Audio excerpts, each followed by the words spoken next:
The air burns your throat as you inhale, not from fire, from rotary, from the invisible haze of infection that clings to every breath, every surface, every body. You are not yet dead, but death is already inside, creeping, crawling, eating in silence. Your skin prickles. Fever radiates from your bones, and every heartbeat feels like a hammer pounding against your skull. You want to believe it is only exhaustion, only the ache of hard labor, only a restless night. But in the pit of your stomach, you already know you are going to die, not quickly, not mercifully, not cleanly, but in the most horrifying way imaginable. The year is 1347. Europe is a living patchwork. Fields stretch in gold and green, dotted with peasants who bend their backs against the soil. Castles loom above villages. Markets spill with the cries of merchants. Church bells ring across valleys, marking prayer, marking time, marking life. Children play with sticks and stones in muddy lanes. Women knead dough, their arms white with flour, filling the air with the smell of bread. Men work until their bodies break, muscles aching, sweat dripping, curses muttered against lords and taxes. Life is harsh. Hunger gnaws. War bleeds across borders. But there is routine. There is rhythm. You are born. You labor. You marry. You pray. You die. It is the order of the world, until the order breaks. In Sicily, a Genoese merchant ship drifts into Messina. Its sails hang tattered, its hull creaks, its anchor drops in silence. Dock workers hurry forward, but then recoil. The ship is not filled with cargo, it is filled with corpses. The survivors stumble onto the pier, their bodies blackened with swellings, their skin marked by purple blotches. They scream in agony, collapsing on the stones. The townspeople scatter, horrified. Priests are summoned. Doctors mutter. Incense burns. Prayers rise, but it is already too late. The plague has arrived. You live inland, in a quiet village far from Messina, but word travels quickly. A sickness, they say, a punishment from God, a curse from foreigners, a new terror. You hear of men collapsing in markets, of women gasping for breath, of children found lifeless in their beds. You shake your head. Rumors always grow wild. The world is full of demons, ghosts, curses.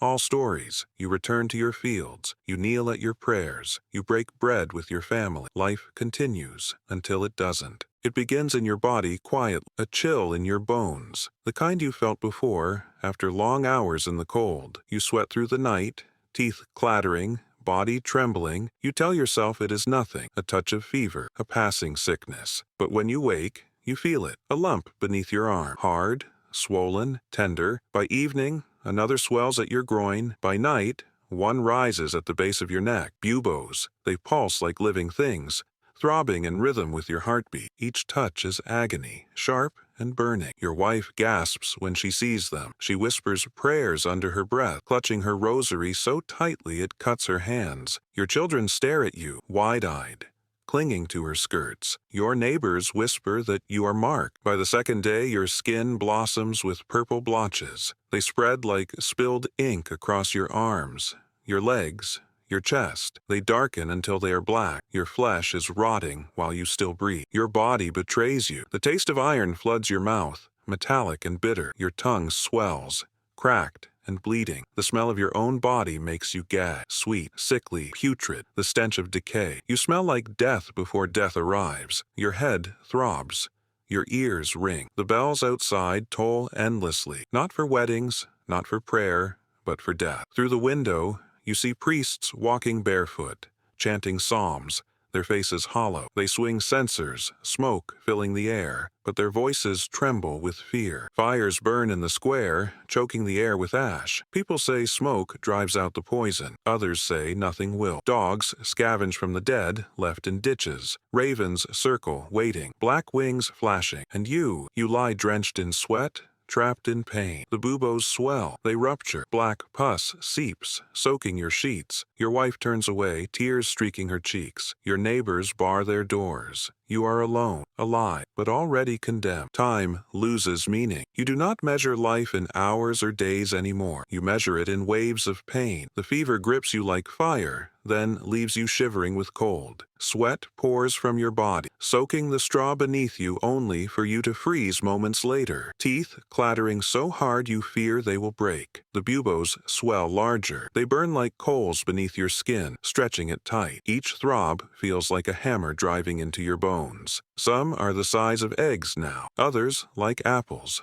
bulging, grotesque, and when they burst, the pain is so sharp you scream until your throat is raw. Black pus leaks out thick and foul, the stench filling the room. Your wife no longer comes close. She leaves food at the door and flees. She does not speak to you. She cannot bear to. Your children will not look at you. You are already dead to them. The fever carries you away. You drift between waking and dreaming. The walls ripple like water. Shadows crawl across them, twisting into shapes. Some look like rats, teeth glinting, tails slithering. Others like demons, their eyes glowing in the dark. You hear voices, whispers at first, then louder. Your mother's voice, gentle, calling your name. You reach for her, but your hand grasps only air. A priest's chant, deep and droning, echoing as though in a cathedral. But you are alone. Sometimes it is only laughter, harsh, mocking, cruel. You dream of water, a river, wide and clear. You drink deeply, the cold flooding your body. Relief washes over you. But when you wake,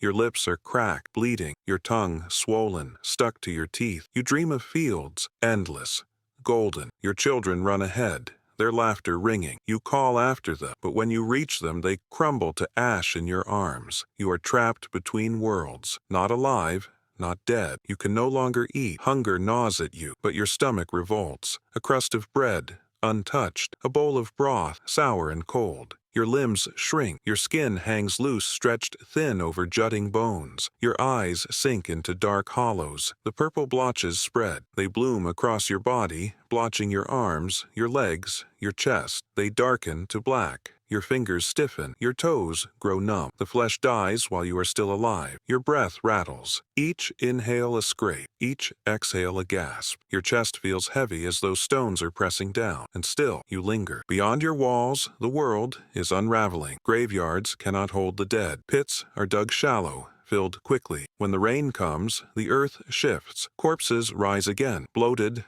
eyeless, drifting into streets. The bells toll endlessly, not for prayer, not for weddings, not for time, only for death. Day and night, the sound echoes. Priests falter. Some lock themselves in monasteries, hiding behind stone walls. Some die in the streets, clutching crosses. Others abandon faith entirely, convinced God has turned his face away. Families collapse. Children flee from sick parents. Husbands desert wives.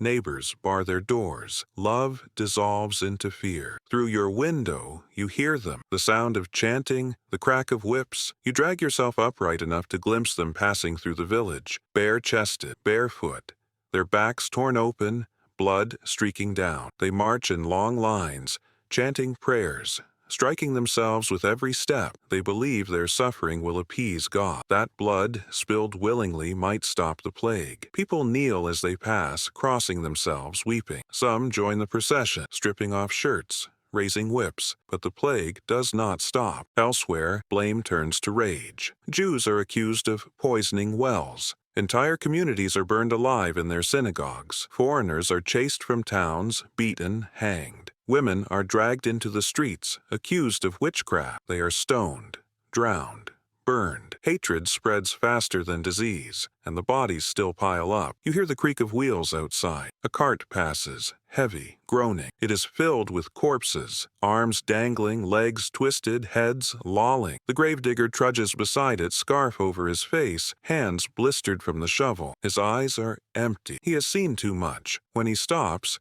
he heaves another body onto the cart. A child this time, barely more than a bundle of cloth. He sighs, wipes his brow, moves on. The cart creaks again. You know one day it will carry you. You try to rise. Agony rips through you. The buboes tear open, spilling filth across your chest. The smell makes you retch. Your breath rattles. You cough violently, blood spraying your lips. Your ears ring with high-pitched whines. Your eyes blur. The room tilts. You are no longer a man, only a body breaking apart. But you do not die, not yet. Your strength fades. You can no longer move your limbs. Cold spreads inward, creeping from fingers and toes to chest. The fever burns itself out, leaving exhaustion, silence inside your skull. You wonder, was it sin? Was it fate? Was it punishment from a god you no longer recognize? Your lips form words, but only a rasp escapes. The bells toll again. You know the next is for you. The world around you narrows to sound. The toll of bells in the distance, the barking of dogs scavenging in the streets, the wings of a crow beating against the air. You want to pray. You want to whisper forgiveness, or hope, or fate, but your lips tremble, and only air escapes, and then silence. Your chest heaves once more, then stills. You are dead, but your horror is not yet finished. Your body lies in silence until rough hands seize you. Two men enter the room, scarves tied over their faces, rags soaked in vinegar pressed to their mouths. They will not speak. They will not look at you. They lift you as though you are cargo. Your head lolls. Your arms dangle. Your skin is gray, blackened, stiff. They haul you into the street. The sun glares. The smell is overwhelming. Sweat, smoke, rot, filth, death. They throw you onto a wooden cart already half filled. Children, women, men, limbs tangled, eyes staring, mouths frozen in silent screams. The cart jolts forward.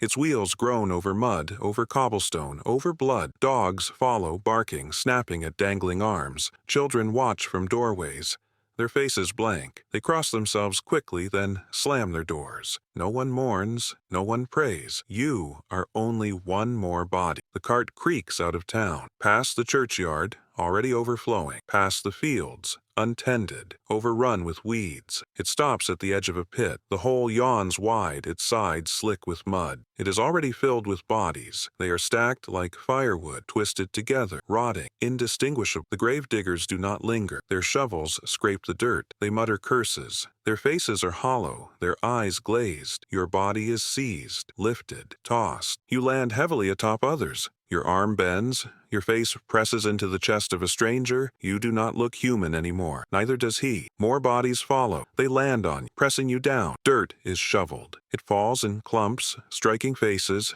filling mouths, covering eyes. The pit is shallow. When the rains come, the earth will shift. Corpses will rise again, surfacing, rolling into the streets. Dogs will gnaw at them. Ravens will feast on their eyes. This is your grave, not a resting place, a heap. By the time the Black Death passed, between 1/3 and 1/2 of Europe was dead. Tens of millions of lives extinguished, entire villages erased, homes empty, fields wild, roads silent. Florence lost 60% of its people. Paris buried thousands every week. In London, pits swallowed tens of thousands. Cart after cart of bodies dumped together. Kings died. Beggars died. Priests died. Children died. Wealth could not save. Power could not save. Faith could not save. The plague did not care who you were. It erased all. This was not only an epidemic, it was an apocalypse. And yet, some lived. A mother wanders the ashes of her village, every house empty, her children gone, her husband gone. A gravedigger leans on his shovel, his skin blistered, his body reeking of rot that no washing will cleanse. A priest kneels before his altar, begging God for an answer. His prayers echo back in silence. Those who survived carried scars deeper than flesh. They lived, but their world was gone. From the ruins, something new emerged. With so few alive, laborers became valuable. Lords could no longer command as before. The rigid chains of feudalism cracked. A man's hands, once worthless, now held power. Faith splintered. Some clung more tightly, whipping themselves bloody in hope of forgiveness. Others abandoned belief entirely, asking how a merciful God could allow such horror. Art, thought, literature all shifted. Skeletons danced in frescoes. Grim reapers stalked manuscripts. Death became a companion, a constant presence, a shadow that never left. But the scars endured. The sound of bells tolling endlessly, the sight of pits overflowing, the memory of abandonment, of neighbors sealing doors, of families fleeing from their own. The plague ended, but its shadow remained. The most horrifying death in history was not only about disease, it was about what the disease revealed. It revealed that the body is fragile. Flesh rots quickly, the strong crumble easily. It revealed that society is fragile. laws, bonds, love, all collapse under the weight of fear. What is worse than death? To suffer without comfort, to rot while still breathing, to be cast nameless into the earth, indistinguishable from thousands of others. But the true horror is this: plague is not confined to the past. It returns, always, in new forms, in new guises, testing humanity again and again. The question is eternal. When death spreads, when fear closes in, will we abandon one another as they abandoned you? Or will we choose different, to see the dying, to touch them, to call them human?